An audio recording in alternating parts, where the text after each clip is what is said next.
네, 안녕하세요. 신선한 아재 감성으로 이야기하는 컨텐츠 리뷰, 진 컨텐츠 잡담의 유수연입니다. 자, 오늘은 이 중국 4대 기서 중에 하나이자 이 동아시아 고전계의 어떤 무한 단물 같은 컨텐츠를 할 수 있는 삼국지에 관련된 얘기를 하려고 하는데요. 네, 물론 삼국지란 것은 정말 너무 방대하기 때문에 뭐 오늘 이 방송에서 모든 걸 다 말할 수는 없고 이제 그 수많은 삼국지의 버전들 중에 하나를 여러분들과 얘기해 볼까 합니다. 만화, 영화, 게임, 애니메이션 진짜 수많은 버전의 삼국지 그리고 또 그걸 통한 또 2차 창작까지 정말 이루 말할 수가 없는 이 삼국지를 이용한 무수히 많은 컨텐츠가 있는데 이제 삼국지란 것이 우리가 이제 흔히 알고 있는 이제 유비 관우 장비 그 총나라를 좀 주축으로 해서 이제 이야기를 진행하고 약간 좀 이제 픽션들이 가미돼 있는 그런 이제 나관중의 삼국지 연의를 이제 보통 우리가 스탠다드로 알고 있고 그리고 이제 또 진수의 정말 그냥 어떤 소설이 아닌 이제 역사서로서의 이제 정사 삼국지 일단 크게 이 두 갈래로 나뉠 수가 있죠. 그 삼국지 중에서 오늘은 제 인생의 어떤 첫 삼국지에 대한 얘기를 하려고 합니다. 자, 때는 제가 이제 그러니까 초등학생이던 시절 옛날에는 그냥 국민학교였는데 어쨌든 이제 국딩 저학년 시절 초딩이던 시절에 이제 항상 명절마다 큰 집에 가면은 저희 사촌 형의 이제 많은 이제 책들을 제가 이렇게 구경을 하면은 그 중에서 이제 고우영 만화 삼국지라는 책을 발견하게 됩니다. 네, 바로 이 책이죠. 네, 고우영 만화 삼국지. 보통 고우영 만화 삼국지는 사실은 근데 이제 이 버전보다는 지금 요즘에 이제 컬러로 해가지고 이제 복강까지 된 그 10권짜리 삼국지를 이제 보통 이제 사람들이 연상을 합니다. 근데 제가 이제 오늘 말하려고 하는 거는 고영 화백의 또 다른 이제 5권짜리 삼국지가 있었죠. 그리고 이제 이게 원판입니다. 자, 이 책의 맨 뒤에 초판 인쇄, 초판 발행일이 나와 있는데 1979년 10월 15일 초판 인쇄, 1979년 10월 25일 초판 발행이라고 써 있습니다. 값 700원이야. 값은 700원입니다. 네. 그리고 이제 이 자유문화사라는 출판사가 이제 발행처로 돼 있는데 아마 지금은 없겠죠. 네, 없을 것 같고. 그리고 이제 요 이제 책은 이 4권 적벽대전 편입니다. 가장 하이라이트라고 할 수 있죠 삼국지에서. 그리고 제 기억에 이제 제가 요 4권 말고 한 1, 2권도 있었어요. 그러니까 1, 2, 4권이 있었는데 아마 제 기억에 1, 2권을 또 어떻게 어릴 때 어쩌 하다가 뭐 그냥 잊어버린 것 같고 일단 이제 지금까지 그래도 어떻게 이 책이 저희 집에 남아가지고 네, 4권은 남아 있습니다. 궁금했죠. 왜 분명 내가 아는 고우영 삼국지가 이제 요 버전인데 보통 유명한 고우영 삼국지는 이제 그 10권짜리 삼국지란 말이죠. 그리고 이제 그림 스타일이 완전 다릅니다. 그래서 이제 나는 왜 이제 이 내가 어릴 때 본 요 삼국지를 찾고 싶은데 고우영 삼국지라고 치면 다 그 10권짜리만 나오는 거야. 그래서 이제 분명 이것도 고우영 화백의 이름을 달고 나왔기 때문에 분명 고우영 화백님이 워낙에 거장이시라서 아니 분명 왜 이 삼국지에 대한 이제 이런 흔적이나 정보가 없는 것인가. 2000년대 한 중반까지도 계속 왜 이 삼국지에 대한 정보를 찾을 수가 없어가지고 이제 헤매고 있었는데 정말 최근에 제가 다시 한번 생각나가지고 또 검색을 해보니까 드디어 이 삼국지의 정체를 알아냈죠. 제가 이제 몰랐는데 이 이후에도 한 몇 차례 더 이제 이것도 복간이 됐더라고요. 그래서 이제 또 요 노란색 그 표지 버전에 또 다시 나온 삼국지가 있었고 그리고 이제 이렇게 예, 고우영 어린이 삼국지라네요. 어린이라는 타이틀을 달고 나온 이 고우영 어린이 삼국지로 이제 최근까지 한 2000년대 한 중반까지가 이제 가장 마지막에 나온 버전 같은데 이건 이제 자음과 모음이란 출판사에서 네. 그래서 이제 이 어린이를 왜 붙였는지 모르겠는데 굳이 어린이 안 붙여도 될 것 같은데 아니면 뭐 좀 약간 학습 만화 포지션을 갖기 위해서 이제 좀 판매량을 증대시키려고 어린이를 붙였나 싶어가지고 그래서 이제 드디어 내가 찾던 삼국지가 이게 가장 최신판이 이제 어린이 삼국지였구나 이제 이걸 알게 됐어요. 그래가지고 이제 폭풍 검색을 해서 지금 알라딘에 이제 좀 굉장히 상태가 거의 새 것과 다름없는 이제 깨끗한 중고 매물을 봐가지고 이제 바로 이거를 주문했습니다. 고우영 화백의 그 많은 이제 작품들을 보면은 거의 그 고우영 화백의 대표 화풍이라고 할 수 있는 이제 그림이 있죠. 이제 뭔가 이 풍자와 해악이 느껴지는 그런 그림체인데 정말 이 고우영 어린이 삼국지는 사실 어린이란 단어가 조금 어울리지 않는 정도의 어떻게 보면 이제 극화체의 그림체로 그려져 있습니다. 그래서 다시금 또 이제 근데 제가 이거서 이 어릴 때 요 삼국지를 보면서 뭔가 솔직히 좀 어린이가 보기에는 약간 그림이 좀 무겁다는 생각을 했어요. 왜냐면 저도 어린이였기 때문에. 그래서 그림이 좀 무거운 편이고 일단 그런 특징이 있습니다. 붓으로 그린 듯한. 그래서 그냥 정말 그 명암만으로 다 표현이 돼 있는데 근데 지금 다시 보니까 역시 정말 고우영 화백님은 정말 거장이셔가지고 어떤 그 그림의 힘, 그러니까 이제 정말 포스가 있고 정말 화력이 엄청 대단하시죠. 그러니까 정말 이래서 사람들이 다 고우영 고우영 하는구나라고 이제 정말 지금 다시 이제 나이 먹고 이거 보니까는 이 그림 실력의 정말 이 출중함을 다시 느꼈습니다. 이게 어린이를 붙여놔가지고 더 오히려 사람들이 약간 이제 이거를 좀 오해하거나 좀 돌아보지 않거나 이게 무시하게 되는 게 아닐까 생각 드는데 사실 이거 어른이 봐도 재밌습니다.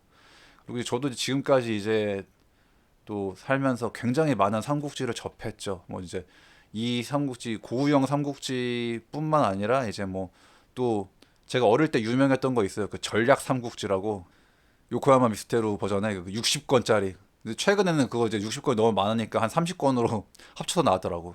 그래서 이제 그 60권짜리 삼국지 되게 유명했었고 그래서 또 이제 뭐 이문열 작가의 삼국지도 있었고 그 또 희한하게 제가 또 어린 시절에는 마치 삼국지가 뭐 교양 서적으로 취급되던 약간 그런 분위기가 있어가지고 뭐 삼국지를 읽어서 뭐 삶의 지혜를 뭐 배워야 된다 뭐 이제 이런 약간 그러니까 아무튼 우리나라는 약간 이제 이걸 어린이의 교육과 학습에 그 연결시켜야만 뭔가 이제 어떤 도서의 그 판매량 그다음에 한마디로 상업적으로 이제 좀 잘 되고자 하는 이제 그런 의도가 있었겠죠. 그래서 유달리 약간 이 삼국지를 꼭 어린이 필독서 같이 사실은 내용이 그렇게 어린이들이 읽을 만한 내용인지는 모르겠는데 아무튼 뭐 이제 그런 좀 분위기가 있었습니다. 저도 이제 그런 흐름에 힘입어 이제 이 고유형 삼국지뿐만이 아니라 또 다른 무수히 많은 다른 좀 학습 만화스러운 이제 다른 버전의 또 만화 삼국지도 한 몇 권 읽었고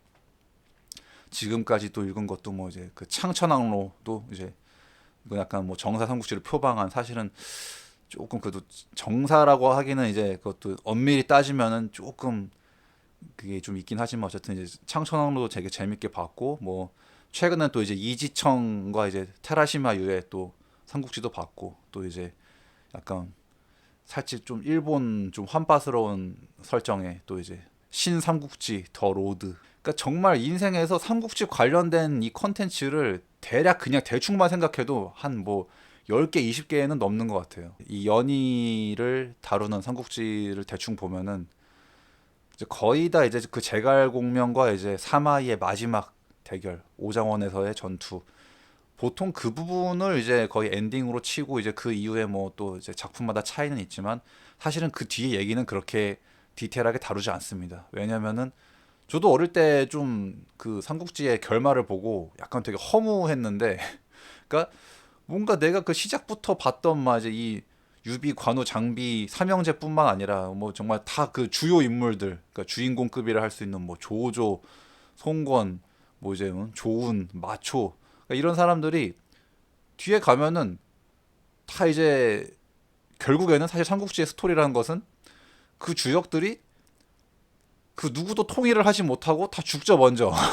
그러니까 우리는 어떻게 보면 그 시작할 때 이 중에 누가 과연 최후의 승자가 될까? 누가 과연 정말 천하를 통일할까? 그래서 그게 궁금해가지고 이제 흥미진진하게 보게 되는 건데 이 삼국 간에 서로 또 치고받고 하는 그거에 궁금해서 보게 되는 건데 사실은 이 삼국지의 스토리라는 것은 결국 마지막에 다 그 주요인물 다 죽습니다. 그 삼국 통일하기 전에 얘도 죽고 뭐지? 아직 통일하긴 멀었는데 다 죽어버리네. 죽고 이제 마지막에 겨우겨우 뭐 그냥 그 제갈량과 이제 사마이의 그러니까 어떻게 보면 이제 또 1기 레귤러 멤버들 다 퇴장한 마치 그 데스노트가 L 죽은 다음에 재미없는 것처럼 약간 조금 그런 느낌이 있단 말이죠. 물론 뭐 제갈량은 이제 이 연희에서는 거의 뭐 신급의 능력을 가진 정말 전지전능한 뭐 캐릭터로 나와서 이제 제갈량의 능력에 감탄을 하면서 이제 보게 되는 건 있지만 사실 어쨌든 간에 이 조조도 죽고 뭐 유비관우 장비 삼형제 다 죽고 이러면은 급격히 흥미가 좀 떨어진다고 그 뒤에 얘기는 별로 그닥 궁금하지가 않아. 그래서 그런 이제 조금 약간 문제점을 가지고 있죠. 이 고우영 어린이 삼국지도 딱 그 제갈량과 사마이의 마지막 전투를 끝으로 그냥 정말 한 페이지 그 뒤엔 한 페이지로 그냥 글로 때웁니다. 그 뒤에 어쩌고 저쩌고 뭐 다 죽고 뭐 결국 천하는 사마 씨가 반란 일으켜가지고 진나라가 통일을 했다. 뭐 이런 거 허무하게 그지없는 엔딩인데, 그러니까 뭔가 지금 또 생각하면 참 여러 그 생각이 들죠. 그러니까 역시 인생 무상인가 뭐 그렇게 치열하게 살았는데 아무도 천하통일은 엉뚱한 놈들이 정작 해고 뭐 그 뒤에 내가 알지도 못한 애들이 통일해가지고.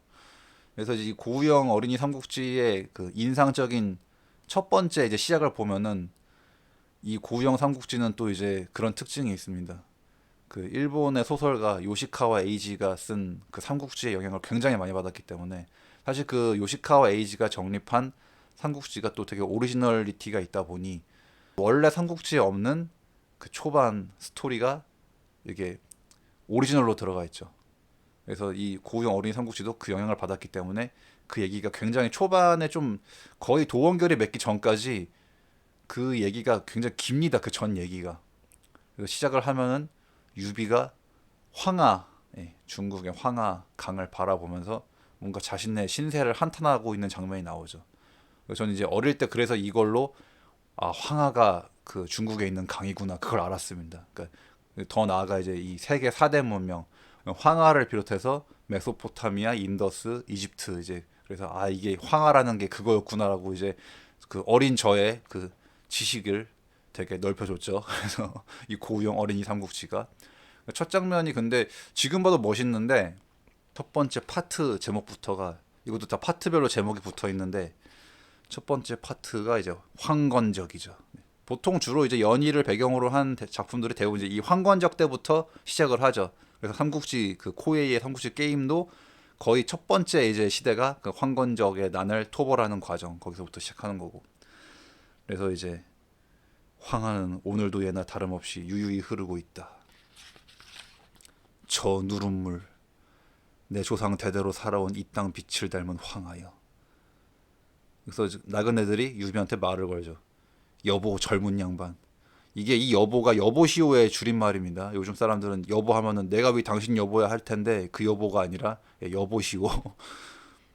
그런 곳에 앉아 있다가 황건적에게 봉변을 당합니다. 황건적으로 잘못 알고 관리들에게 경을 칠 수도 있고요. 예, 잘 알았습니다. 황건적이라. 어째서 내 조상들의 땅에 그런 도둑의 무리가 들끓게 되었을까? 애달프다. 나에게는 뜻이 있어 잡세를 처리하고 싶어도 날개가 없도다. 날개가 없도다. 근데 이 날개가 없도다 하면서 이 황하강을 바라보는데 정말 지금 봐도 이렇게 굉장히 멋진 장면입니다. 그리고 이제 제가 그 제가 이 고우영 어린이 삼국지가 제 인생의 첫 삼국지이기 때문에 그래서 여기 나오는 이제 이 등장인물들의 외모가 다 제 어떤 이제 그 이후에 다른 삼국지를 접해도 제 머릿속에 이제 삼국지의 그 등장인물들의 외모 기준이 돼버려가지고 유비를 굉장히 거의 이제 젊은 미남처럼 묘사했고 처음부터 딱 그냥 딱 정말 누가 봐도 주인공스럽게 생겼기 때문에 난 그래서 이제 어릴 때부터 아 유비는 되게 주인공형의 잘생긴 청년이구나. 그래서 이제 그런 뇌리 박혀버렸죠. 그래가지고 이제 그 당시에는 귀한 물건이었던 차, 우리가 마시는 차죠, 티. 그래서 이제 그 차를 어머니께 드리기 위해서 이제 거금을 이제 들여가지고 그 차를 사서 고향으로 돌아가려고 하는데 그 과정에서 이제 황건적과 만나고 그래서 이제 그 황건적에게 또 봉변을 당하려다가 우연히 장비를 만나서 이제 도움을 받아서 일단 한번 장비와의 이제 인연이 있던 거죠. 그래서 그렇게 한번 만났다가 헤어지고 이제 그 장비한테 그래서 그 감사의 의미로 자기네 집안의 가보인 아주 이제 어떻게 보면 이제 그 한 황실의 그 후예라는 증거라고 할 수 있는 그 귀한 검을 보검을 이제 장비한테 주죠. 그래서 이제 그렇게 하고 자기네 고향으로 돌아와서 이제 어머니한테 기쁘게 차를 선물해 드렸는데 근데 네 칼 어디 갔냐 이래가지고 이제 자초지종을 얘기하니까 어머니가 차를 강물에 던져버리면서 내가 자식을 잘못 키웠구나 이래가지고 이제 오히려 그 유비를 꾸짖습니다 어머니가. 황족 중산정왕 유승의 후예인 걸 잊었느냐. 그래가지고 이제 어머니의 꾸짖음에 유비도 울면서 오히려 이제 그 자신의 어떤 마음속에 그러니까 큰 뜻을 품고 있는데 아 나도 지금 뭔가 내 마음속에 엄청난 대의를 가지고 있는데 그것을 어머니께 보여드리지 못해서 한입니다 이러면서 이제 뭔가 이 모자에 이런 장면이 나오게 되죠. 거의 1권의 한 반절 이상을 이 도원결이 하기 전에 유비가 차 사가지고 이 황건적한테 당하고 이제 장비와 만나고 어머니한테 다시 고향으로 돌아오기까지의 이 과정이 꽤나 디테일하게 설명이 되어 있습니다. 근데 굉장히 흥미진진해요, 되게. 그리고 이제 그렇게 돌아왔는데 이제 또 참 희한하게 다시 우연히 이제 그 장비를 만나게 되죠. 근데 이제 그 장비를 만나는 장면이 이제 황건적 토벌을 위한 의용군을 모집하는 이제 방이 마을에 붙었는데 이제 그걸 보고 있다가 우연히 다시 장비를 만나게 됩니다. 그래서 보통 또 이제 다른 삼국지 같은 경우는 또 오히려 첫 장면이 이 장면인 경우도 있죠. 이제 각자 유비, 관우, 장비가 뭐 황건적 토벌을 위해서 그 의용군 모집 공고를 보고 있다가 거기서 우연히 다 서로 만나서 알게 돼가지고 의기투합해서 도원결을 했다. 뭐 이런 이제 설정도 있는데 그리고 제가 또 그 설정 기억나는 게 딱 그 옛날 삼국지 연결전의 오프닝이 딱 이제 그 설정을 취하고 있습니다. 이 고유영 어린이 삼국지에서는 이제 관우가 약간 서당의 이제 훈장님 일을 하고 있었죠. 그리고 이제 원래 장비랑은 원래 알던 사이로 나오죠. 그래서 장비가 이제 막 아, 내가 정말 이 우리가 형님으로 모실 만한 한 황실의 후예인 이제 내가 유비란 사람을 알게 됐으니까 형도 같이 가자 이래가지고 이제 설득했는데 이제 그 자리에서는 뭔가 관우가 약간 튕겼는데 나중에 그냥 아 내가 괜히 남들 앞에서 티내기 싫어서 그냥 한 거다. 그 오히려 딱 갑옷 차려입고 와가지고 이제 그래서 셋이 도원결의를 하게 되죠. 또 이제 제가 이 고우영 어린이 삼국지에서 또 인상 깊은 장면 하나 있습니다. 그래서 이제 이 황건적의 난을 다 토벌하고 이제 이 황건의 난이 대충 수습된 다음에 이제 각 그 공을 세운 뭐 군벌과 장수들이 이제 뭐 벼슬을 얻게 되는데 하지만 이제 이 유비 삼형제는 워낙에 이제 뭐 약간 촌뜨기 취급을 받으면서 그닥 그렇게 뭐 듣보잡 취급을 한마디로 받는 거예요. 지금으로 따지면 그래가지고 시골에 자그마한 관직을 얻게 되는데 이제 이 고유영 어린 삼국지는 이제 그 과정을 굉장히 그냥 이제 스피디하게 그냥 짧게 생략했습니다. 근데 이제 이것도 이제 연희에선 좀 유명한 설정이죠. 그래서 이제 이 탐관오리가 와가지고 자꾸 막 이 조그만 고을에 이제 백성들도 힘든데 와가지고 막 지 접대해달라고 막 땡깡 부르니까 이제 열받아가지고 장비가 열라 이제 후드려 패는 이제 후드려 패고 그냥 에이 나 이거 들어서 하네 하고 이제 그냥 이제 그거 관직 버리고 다시 이제 방랑을 하게 된다 이제 이 스토리가 있는데 이제 여기선 짧게 생략했습니다. 그리고 이제 사실은 또 그것도 뭐 여러 설이 있어요. 원래 이제 장비가 보통 이제 그 탐관오리를 이제 구타한 걸로 나오는데 뭐 이것도 뭐 정사 막 그런 거 설명한 거 보니까 정사에는 유비가 직접 했다고 나와 있더라고. 예, 그러니까 연희는 이제 워낙에 이 유비를 어떻게든 이제 좀 되게 점잖게 인격적으로 그리다 보니까 그런 건데 사실은 이제 정사의 기록도 보면 뭐 유비도 그렇게 우리는 막 되게 유비가 뭐 무력이 없는 걸로 이제 알고 있는데 유비도 한 성과라고 되게 뭐 그렇게 못 싸우는 건 아니다. 또 정사 기록에는 뭐 그런 얘기가 있더라고요. 그래가지고 어쨌든 이제 여기서는 이제 유비, 관우, 장비 삼형제가 그냥 이제 그 이 작은 그냥 관직을 버리고 다시 떠나는 장면이 있는데 여기서 굉장히 멋있게 나옵니다. 유비가 명대사를 내뱉는데 여기 나레이션이 이렇게 나오죠. 원래 날개가 큰 새는 가시덤불 속에서는 살지 못하는 법이다. 유비가 갈 곳은 그런 작은 고을이 아니었다. 용은 구름이 일어야 승천하는 법이다. 그러나 지금은 구름이 없다. 깊은 물속으로 들어가 때를 기다리자. 용이 한 마리 물뱀으로 변하지만 언젠가 구름이 일 날이 있으리라. 그래서 유비가 명대사를 많이 합니다.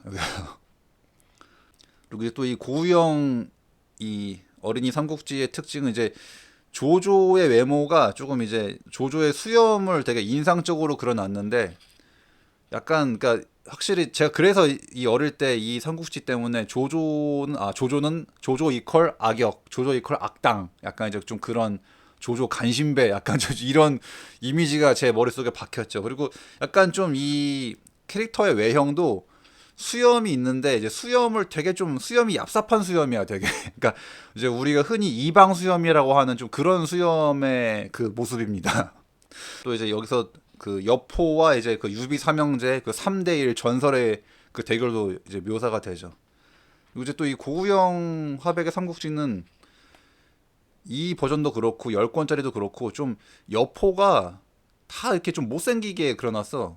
그리고 이제 약간 이게 또 고우영 화백님이 워낙에 영향력이 커서 그런지 제가 봤던 다른 이제 한국의 다른 뭐 학습 만화 삼국지 같은 것도 보면은 그 대체로 다 여포의 외모를 다 이렇게 못생기게 그려놨습니다. 다 좀 여포를 추남으로 묘사하는데 근데 정작 되게 일본에서 나온 막 그런 삼국지 보면은 여포를 그래도 여포가 물론 이제 뭐 그 어떤 여포의 야비함이나 뭐 그런 거는 묘사할지언정 여포의 외모는 그래도 되게 멋있거든. 좀 남자답게 생기고 되게 괜찮게 생겼어 외모는. 그리고 뭐 게임도 그렇고 코에이의 게임이나 뭐 진상공무성도 보면은 여포의 일단 외모는 굉장히 멋있죠. 되게 못생기게 그렸지만 어쨌든 또 이제 그 멋진 또 일화를 하나 멋진 일화가 하나 나오죠. 여포의 무력을 알 수 있는 그 방천하극 자기의 창을 되게 멀리 딱 꼽아 놓고서 이제 자 내가 여기서 화살 쏴가지고 저 방천하극의 가지 끝을 맞히면은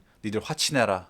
약간 이제 그 유명한 장면. 그래서 정말 사람들이 에이 저걸 어떻게 맞춰 이러는데 정말 그 먼 데서 활 쏴가지고 그 조그만 창에 있는 조그만 가지를 딱 맞춰가지고 부러뜨렸다. 그래서 여포가 정말 무력 하나는 진짜 그 삼국지 전 인물 통틀어서 여포를 이길 만한 장수는 없다. 이제 물론 뭐 관우 장비도 엄청 대단하지만 이제 이권에서는 이제 손책이 태사자를 이제 영입하는 과정이 이제 나오게 되는데, 근데 저는 이제 어릴 때 이 고우영 어린이 삼국지에 좀 약간 좀 이제 단점이라고 하면은 살짝쿵 솔직히 좀 등장인물들의 외모를 구분하기가 좀 힘들어요.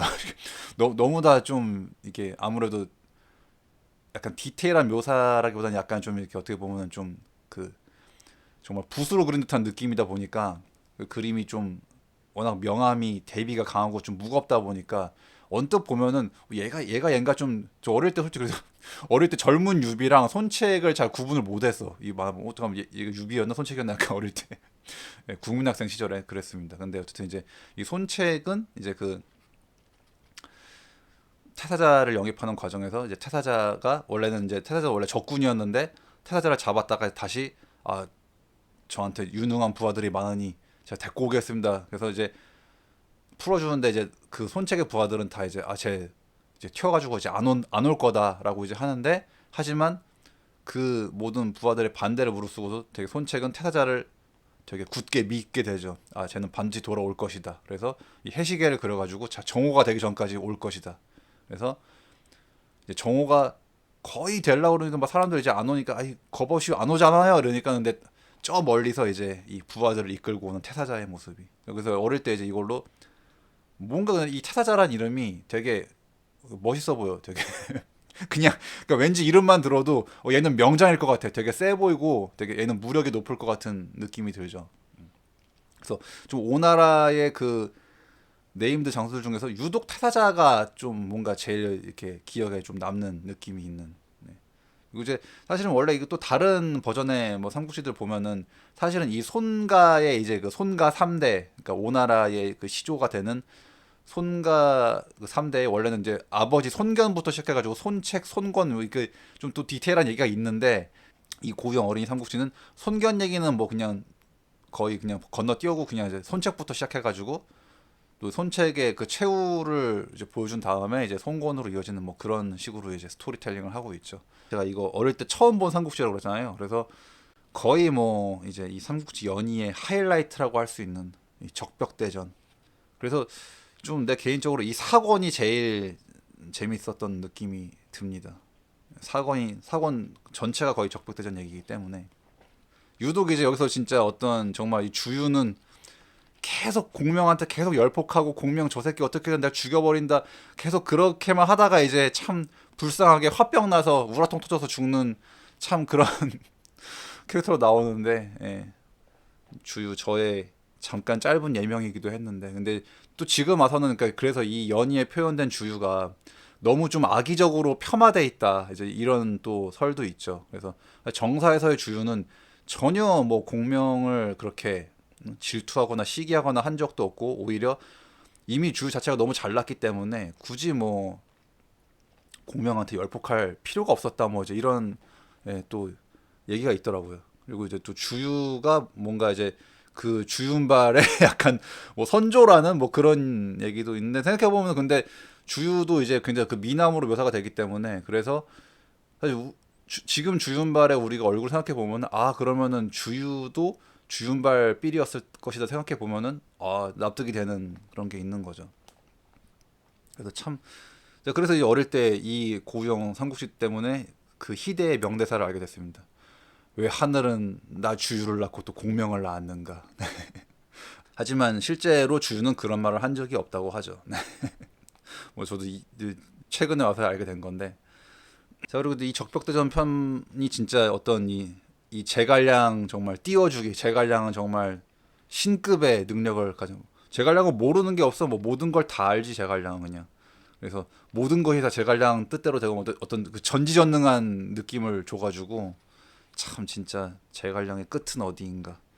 바람도 일으키고 주유가 몇 번을 그렇게 트집 잡아서 죽이려고 해도 다 함정에 하나도 안 걸리고 여기선 연안계를 이제 방통이 일부러 조조한테 가가지고 조조의 배를 다 묻게 만드는 걸로 나오고 대신에 이제 친구니까 서서는 너는 이거 조조군 대판 깨지기 전에 넌 미리 좀 피해 있어라라고 해가지고 이제 그렇게 다 뒤를 봐주는 걸로 나와 있는데 그 연안계 때문에 조조군은 수중전에서 오나라군한테 대판 깨지고 이제 그 패잔병으로 도망가는 과정에서 이제 유비군한테 계속 이리저리 털리게 되는데 다 유비군의 그 각각의 좋은 장비 다 이런 명장들이 다 대기하고 있다가 공명의 지시대로 출격하기 전에 이제 관우가 공명한테 따지죠. 이보시오 군사 왜 나한테는 임무를 맡기지 않는 거요라고 하니까 이제 공명은 그렇게 얘기를 하죠. 당신은 전에 조조에게 은혜를 입었기 때문에 조조 만나면 정에 끌려서 살려줄 거니까 보낼 수가 없다. 그러니까 이제 관우는 아니요 그 조조에 대한 은혜는 알량과 문추를 뱀으로서 갚았소 해가지고 그렇다면 화흥도라는 고개에서 연기를 피우며 기다려라. 그때 조조 오면 죽여라. 이제 했는데 이 고유영 어린이 삼국지는 공명은 정말 전지전능하기 때문에 이미 관우가 그 조조를 살려줄 거를 다 알고서 그냥 보내죠 그냥 아주. 그러니까 이것도 공명의 그 빅피처 큰 그림 그런 거 묘사가 돼가지고 그러니까 이제 여기서는 그렇게 나오죠.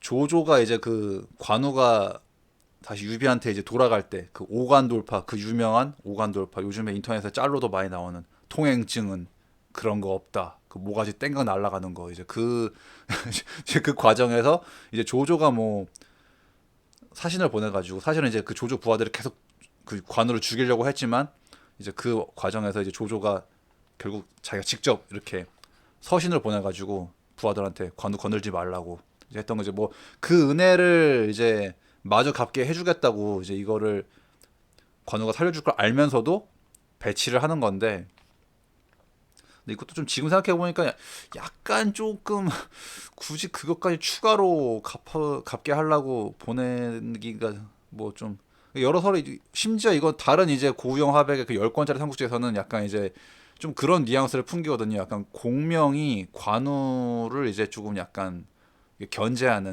그러니까 어떻게 보면 그리고 그 관우의 최후도 굳이 관우가 안 죽게 할 수 있었는데 일부러 관우를 죽게 이렇게 좀 유도했다는 뭐 그런 설이기 때문에 이제 은혜를 마저 갚게 해주겠다는 좋은 뜻이 아니라 오히려 내가 한번 네 약점 한번 잡아둔다 약간 뭐 이런 느낌으로 했다는 설도 있고. 그래서 참 근데 이제 어릴 때 참 이 관우가 이게 마음 약해가지고 조조 살려주는 장면은 좀 굉장히 답답했습니다.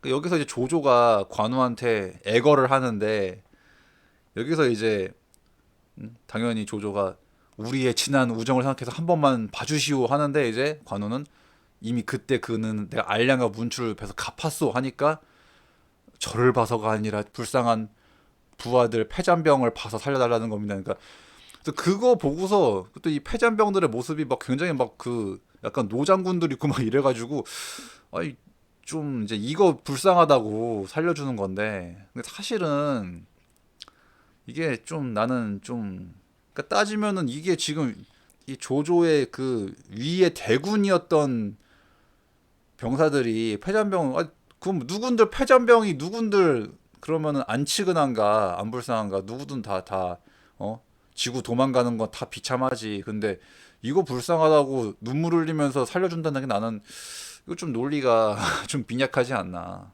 개인적으로 이제 또 이 고우영 어린이 삼국지에서 명장면이 이 태사자의 최후입니다. 태사자의 최후를 이 고슴도치라는 에피소드에서 묘사를 했죠. 그 태사자가 이제 그 위나라의 장료한테 죽게 되는데 태사자 이름값 치고는 굉장히 좀 너무 허무하지 않나 태사자의 최후가 계략을 이제 자기가 썼는데 그걸 간파당해가지고 자기 꾀에 자기가 당해서 이제 허무하게 화살비를 맞아서 정말 그래서 이 고슴도치라고 그 모습이 마치 고슴도치 같다 해서 이제 고슴도치라고 한 건데 여기에 묘사된 태사자의 최후는 굉장히 멋있습니다. 간지 폭풍입니다. 그래서 이 화살을 맞으면서 애석하다 오나라에 의리 있는 장수 태사자 분하다 대장부 삼척검을 차고 중도에 죽다니 오 너무나도 한이 많구나. 그래서 태사자도 참 유명한 장수인데 되게 안타깝게 죽죠. 그리고 바로 이제 주유까지 죽게 되고 주유 합병 나서 망할 공명 그리고 유비 새끼들이 그 형주 먹고 안 줘가지고 그것도 그래서 참 이제 그럼 또 이 연희에서 이 노숙이라는 이제 이 오나라의 또 인물이 그러니까 난 참 그 연희에선 이 노숙이라는 사람이 되게 좀 이게 좀 무능하게 표현이 돼 있는데 또 오나라에서 이 정도 위치에 있는 사람이 이 사람도 보통 사람은 아닐 텐데 유달리 이 연희를 보면은 참 노숙은 좀 이렇게 어리숙하고 계속 그 유비랑 공명이 자꾸 내가 좀 이따 줄게 좀 이따 줄게 하면 계속 그냥 그래요 그러면 그때 되면 꼭 돌려주십시오 맨날 그냥 그 얘기만 듣고 이제 오니까 맨날 주유한테 꾸다리 먹고 맨날 송곳한테 혼나고 그런 사람으로 나오는 게 참 그렇죠. 그리고 이제 여기선 또 이제 이 방통이 먼저 손곤한테 갔다가 이제 손곤한테 개무시 당해가지고 이제 또 방통도 이제 빈정상해서 이제 유비한테 가는데 사실은 유비도 되게 유비가 공명을 얻기 위해서 그렇게 삼고초려를 하고 애를 썼던 거에 비해서 이 방통한테 하는 거는 좀 굉장히 굉장히 공명과는 차이가 있죠. 그러니까 또 이제 연희에서의 묘사는 방통을 굉장히 이제 추남으로 묘사를 하는데 방통이 못생겼다는 뭐 증거는 없다고 합니다. 그러니까 물론 뭐 잘생겼다는 뭐 설도 없지만은 일단은 뭐 그렇게 어떤 정사의 기록에서 뭐 방통의 외모가 뭐 되게 추했다 이런 기록은 없다고 해서 그냥 뭐 엄청 추남은 아니더라도 뭐 보통의 인물이었을 수도 있죠. 근데 아무튼 이제 연희에서는 굉장히 그러니까 이 사람의 외모만 보고 좀 약간 무시를 당하는 경향이 있어가지고 그래서 이제 사실 유비도 방통을 방통의 진가를 몰라가지고 또 어디 총구석에 보냈다가 이제 오히려 방통이 일 안 하고 맨날 술만 먹으니까 이제 장비 보내가지고 혼내주라고 보냈는데 오히려 장비가 그 방통의 배짱과 이제 업무 처리 능력을 보고서 방통 대단하다 이래가지고 이제 또 유비한테 좋게 얘기하게 되고 또 이제 공명이 딱 돌아와가지고 그런 묘사를 합니다. 옥을 진흙에 묻어두셨습니다. 그러니까 오히려 방통이 저보다 더 뛰어납니다. 그렇게까지 얘기를 해가지고 이제 어떻게 보면 유비는 와룡과 봉추를 둘 다 얻게 되지.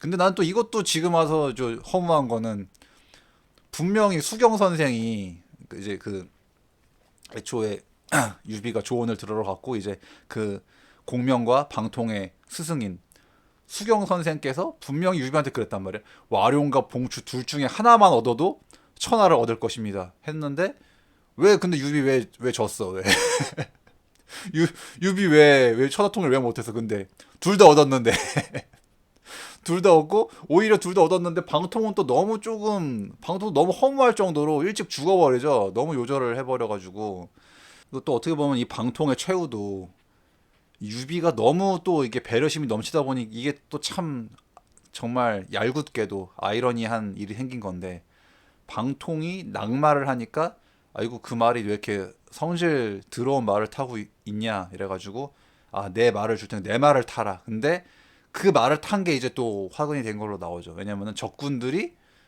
이제 유비가 타는 말이니까 아 제가 유비가 저 멀리서 보고서 방통이 유비인 줄 알고 이제 막 공격을 했단 말이야. 그래가지고 그것 때문에 죽게 되는 거라서 그러니까 참 이게 또 아, 유비가 너무 또 사람 좋게 자기 말을 또 주는 바람에 그래가지고 또 참 이게 아이러니하게 방통의 최후가 빨리 다가오게 되는 그 오호 장군 또 에피소드 이제 그 관우가 자기를 제외한 나머지 오호 장군에 대한 그 평. 근데 이것도 제가 또 찾아보니까는 이게 또 다 약간씩 좀 차이가 있는데 그 고우영 삼국지 때문에 이제 제가 알고 있는 거는 그거예요. 이제 총나라의 오호 장군이 이제 관우, 장비, 조운, 마초, 황충 5명인데 이제 그 소식을 이제 빛이라는 신하가 이제 관우한테 전달을 하러 갔는데 관우가 오호 장군 직위 받고 되게 떨떠름하죠. 그래서 왜 그러냐고 물어보니까 이제 관우의 이제 논리는 그거야. 장비는 나랑 처음부터 유비 형님을 모시고 도원결의 했던 의형제니까는 뭐 인정. 조운도 같이 어떤 이제 우리 요 총나라 이 파티 처음부터 같이 고생하면서 조운 막 아두도 구해냈고 막 하니까 그것도 인정. 조운도 인정. 근데 이제 마초랑 황충이 이제 자기는 마음에 안 드는 거지. 그러니까 마초는 변방 오랑캐 새끼고 황충은 늙어 빠진 노인네인데 내가 걔네랑 같은 취급 받을 수가 있냐 이제 약간 이제 그게 기분 나쁘다 이제 이렇게 이제 나와 있어요. 그 10권짜리도 그렇게 나와 있습니다. 근데 또 이것도 그 어떤 버전은 또 이게 황충만 무시하고 황충 늙은이라고 무시하고 마초는 그래도 이제 그 어떤 마등의 이제 아들이다 보니까 이제 뭐 약간 그 출신을 인정해서 거기까지 마초까지도 인정을 해주는 뭐 또 설이 있어요. 근데 아무튼 저는 근데 좀 이 마초랑 황충을 개무시하는 버전을 제가 알고 있었어가지고 그래서 이제 그 어쨌든 내가 그렇게 걔네랑 같은 동격 취급당하는 거는 기분 나쁘다 이제 하는 건데 거기서 되게 비실한 신하가 굉장히 좋게 그리고 아주 논리적으로 온화하게 이제 약간 관우한테 이제 그런 깨달음을 주는 이제 장면으로 나오죠. 관우 장군 이것은 그러니까 한마디로 공과 사를 구분해라. 그러니까 이거는 누가 더 주군이랑 누가 더 친하다 덜 친하다 이거를 지금 판단하는 직위가 아니라 정말 공적인 그 지위일 뿐이다. 유비, 관우, 장비 그 의형제인 거는 천하에 모두가 알고 있다. 그러니까 이제 그게 중요한 게 아니라 주군과 누가 더 친하고 뭐 누가 더 그런 게 중요한 게 아니라 이 공적인 의미로서 이 직위를 기꺼이 받아야 한다라고 이제 딱 점잖게 얘기하니까 이제 관우가 오히려 거기서 약간 자기의 조금 이제 옹졸함을 뉘우치면서 아 내가 정말 잘못 생각했구나 이래가지고 이제 오히려 저 유비가 이제 있는 쪽으로 큰절을 하면서 오호 장군의 직위를 받았다는 아주 이제 멋진 에피소드가 있죠. 그것도 있고 그 약간 이제 관우 말년에 이제 또 화타한테 이 무마취 수술 이제 마취를 하지 않고 태연하게 아주 자기 그 팔 막 다 뼈 드러나고 막 다 긁어내는데 전혀 미동도 하지 않고 바둑을 두었다는 이 또 탈인간급의 그래서 진짜 뭐 그렇게 신급으로 추앙을 받게 됐나. 주인공 의형제 삼형제 중에서 이 관우가 제일 먼저 죽게 되는데 관우가 죽는 그 부분부터 이제 흥미도가 급격히 떨어지기 시작합니다. 그래서 이 관우가 이렇게 죽으면 안 되는데 싶은데 관우의 최후도 좀 관우의 그 능력과 어떤 정말 캐릭터의 그 무게감을 생각하면은 좀 이렇게 죽을 건 아닌 것 같은다는 느낌이 좀 들죠. 너무 안타깝게도 그 그것도 위나라랑 싸우다 죽은 것도 아니고 오나라 애들이랑 싸우다가 사실 이제 좀 이게 오나라의 묘사가 그 뒤로 가면은 오나라 얘기 나오지도 않아. 그리고 이제 뭔가 뒤로 가면은 약간 가끔씩만 그냥 조금 오나라가 마음에 걸린다 그 정도만 그 묘사가 되지, 그 뒤로는 거의 이제 그냥 약간 위와 촉의 1대1 대결 좀 삘이라 가지고, 또 연희에서의 묘사는 또 이제 너무 이제 그 분노에 눈이 멀어서 이제 좀 섣부르게 오나라를 쳤다는 식으로 이제 묘사가 되지만, 또 이것도 뭐 의견이 분분하더라고요. 또 이게 단순히 뭐 유비가 되게 어리석고 뭐 분노에 눈이 멀어서 친 게 아니라 오나라를 칠 수밖에 없었다. 뭐 그 당시의 정세를 봤을 때 뭐 이런 또 해석도 있어서.